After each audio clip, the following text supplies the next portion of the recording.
안녕하세요. 오늘 여러분과 함께 나눌 이야기는 신앙생활을 하다 보면 문득 드는 그런 의문에서 시작해 보려고 합니다. 네. 왜 하나님을 더 잘 따르려고 애쓸수록 오히려 길이 더 막히고 또 어려워지는 것 같을까요? 그렇죠. 그런 생각들 많이 하시죠. 네. 마침 여기 하나님의 의도된 고난과 영광이라는 글이 있는데요. 이 글을 보면 때로 하나님께서 일부러 어려운 상황을 허락하시고 그 고통을 통해서 당신의 더 큰 영광과 능력을 드러내신다고 말합니다. 바로 의도된 허락이라는 개념인데요. 자, 이 흥미로운 관점을 오늘 함께 깊이 파헤쳐 보겠습니다. 네, 정말 흥미로운 주제입니다. 이 자료는 그러니까 단순히 고난을 그냥 참으신다는 그런 수동적인 걸 넘어서요. 네, 오히려 하나님의 더 큰 계획, 그러니까 그분의 영광을 드러내기 위한 아주 적극적인 도구로 고난이 사용될 수 있다, 이런 시각을 제시하는 거죠. 야, 도구요? 네, 고통 자체가 목적이 아니고요. 그 고통을 통과함으로써 드러날 그 결과, 거기에 초점을 맞추는 겁니다. 그렇군요.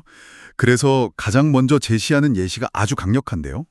바로 출애굽기의 바로왕 이야기입니다. 아, 바로왕. 네. 하나님께서 모세를 통해 이스라엘 백성을 내보내라 이렇게 명하시는데 바로는 계속 거부하잖아요. 그렇죠. 아주 완강했죠. 근데 이 글은 바로의 마음이 그렇게 완고했던 게 단순히 그의 성격 탓만은 아니라고 지적합니다. 네, 그럼 뭔가요?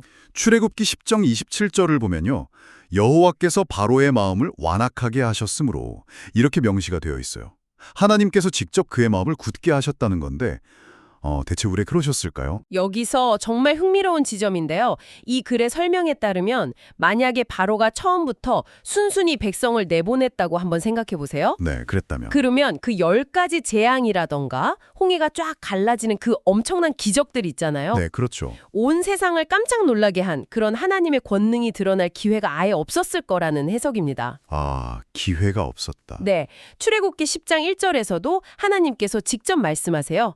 당신의 표징을 널리 보이기 위해서 바로의 마음을 완악하게 하셨다고요. 와, 그렇군요. 결국 바로의 그 불순종마저도 하나님의 영광을 온 세상에 선포하기 위한 계획의 일부였다, 이런 관점인 거죠. 아, 정말 놀라운 해석입니다. 비슷한 맥락에서 사탄의 역할도 좀 볼 수 있을 것 같아요. 욥기를 보면요. 네, 욥기, 고난의 대명사죠. 그렇죠. 사탄이 욥을 시험하려고 할 때도 반드시 하나님의 허락을 받아야만 했잖아요. 맞아요. 허락 없이는 아무것도 못했죠. 욥기 2장 6절에서 하나님께서 딱 선을 그으시죠. 그가 네 손에 있다. 그러나 그의 생명은 해하지 말지니라. 네, 분명히 한계를 정해주셨죠. 그렇게 의로운 욥이었는데 왜 하나님은 사탄의 그 시험을 허락하신 걸까요? 이 자료는 그 시험이 욥의 믿음을 연단시키는 과정이었다고 설명합니다. 그리고 궁극적으로는 그를 구원하시는 하나님의 능력을 더 분명하게 보여주기 위한 것이었다고요. 아, 연단과 능력의 증명. 네, 그러니까 아무리 사탄이 발버둥 쳐도 결국은 하나님의 주권 아래에 있다는 것, 그리고 그 악한 의도조차도 하나님의 선한 목적, 즉 당신의 영광을 드러내는 데 사용될 수 있다는 겁니다. 우리가 살면서 겪는 그 도무지 이해할 수 없는 고난 속에도 어쩌면 이처럼 하나님의 숨겨진 의도가 있을 수 있다, 이런 가능성을 열어두는 거죠. 네, 이해하기 어려운 고난 속에도요. 이 요셉의 이야기는 정말 드라마틱합니다. 그렇죠? 아, 정말 그렇죠. 파란만장하죠. 하나님께 특별한 꿈을 받았는데 현실은 뭐 완전히 반대로 흘러가잖아요. 형들한테 시기 바라서 죽을 뻔하다가 노예로 팔려가고 또 억울한 누명 쓰고 감옥까지 가고. 네, 진짜 바닥까지 떨어지죠. 네, 정말 끝없는 나락으로 떨어지는 것 같은데 하지만 이 모든 역경 끝에 결국 이집트의 총리가 돼서 수많은 생명을 구원하게 됩니다. 맞아요. 놀라운 반전이죠. 창세기 50장 20절에서 요셉이 직접 고백하잖아요.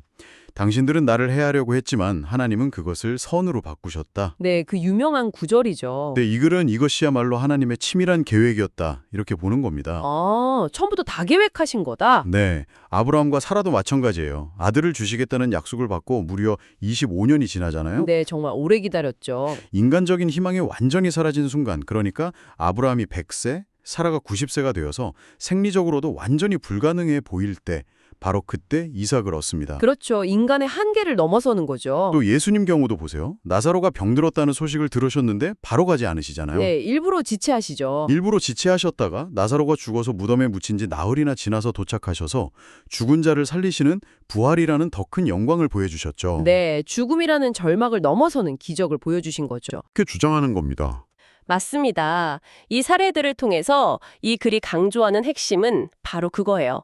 하나님께서는 종종 우리의 힘, 우리의 지혜가 완전히 바닥났다고 느껴지는 그 순간에요. 네, 바로 그 순간에요. 즉, 인간으로서는 도저히 불가능하다 싶은 그 절망의 지점에서 일하신다는 겁니다. 아, 왜 하필 그때일까요? 그래야만 그 결과가 사람의 능력이 아니라 오직 하나님의 능력과 영광으로만 온전히 드러날 수 있기 때문이라는 거죠. 아, 그렇군요. 그래야만 하나님의 영광이 드러나니까. 네, 우리는 막바를 해결을 바라지만 때로는 하나님께서 더 극적인 반전을 통해서 당신의 이름을 높이시는 방식을 택하신다. 뭐 이런 깊은 통찰을 주는 거죠. 그렇군요. 그래서 이 글은 우리가 하나님의 뜻을 따라서 가기 시작했을 때 오히려 상황이 더 꼬이고 힘들어질 수 있다고 말하는군요. 네, 맞아요. 심지어는 혹시 내가 하나님께 버림받은 건 아닐까 하는 그런 깊은 의심에 빠질 수도 있다고까지 이야기합니다. 네, 정말 그럴 수 있을 것 같아요. 약속이 영영 이루어지지 않을 것 같은 그런 절망감이에요. 그렇죠. 하지만 중요한 건 뭐냐면요. 그 고통의 시간 속에서도 하나님은 우리를 그냥 홀로 내버려 두시는 게 아니라는 점입니다. 아, 위로와 격려를 주시고 또 약속의 말씀을 다시 확연시켜 주시면서 끝까지 믿음으로 나아가도록 도우신다고 이 글은 덧붙입니다. 네, 혼자가 아니라는 거군요. 그렇습니다. 그리고 이 글은 결국 하나님께서 고난, 심지어 사탄의 활동까지 허락하시는 이유를 크게 두 가지로 요약합니다. 네, 두 가지 이유가 뭘까요? 첫째는 우리의 믿음을 정금같이 단련시키고 우리 안에 있는 죄성이나 교만 같은 그런 불순물들을 제거해서 우리를 더 성숙하게 만드시려는 거고요. 아, 연단의 목적. 네.